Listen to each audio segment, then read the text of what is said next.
the biggest reasons for LGBTQ. That's one of the biggest reasons for LGBTQ. And I'm not against no homosexual or no lesbian. I love all African people, but I reserve the right to disagree with any lifestyle that threatens the survival of the traditional African family. LGBTQ is the new birth control pill. Why do I say that?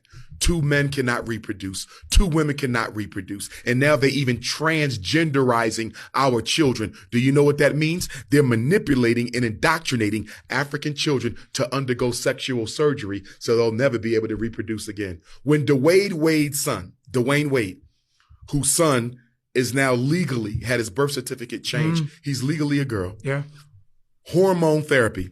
When he gets 30 years old and looks in the mirror and says, you know what? I don't like living like this no more. I want to go back to being what God made me, a man. I want to get a wife and I want to have children. We only got one problem, don't we? Your reproductive is gone.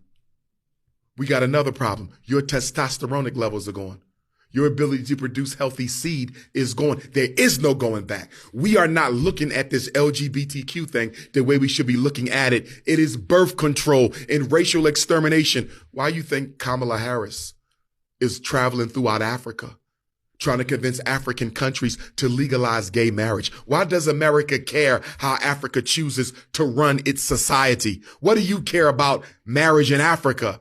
Because if we can invade African culture to the point where we can manipulate African children into same-sex relationships or outright transgenderism, which is the extermination of your bloodline, we can start predicting the reduction of the African population. They'll never be able to get rid of all African people, but they can damn sure make a dent in our numbers. But more than that, they can disrupt the natural, traditional, healthy, cultural way that we live our lives, build our families, and run our societies. LGBTQ is one of the greatest weapons of white supremacy against the survival of African people.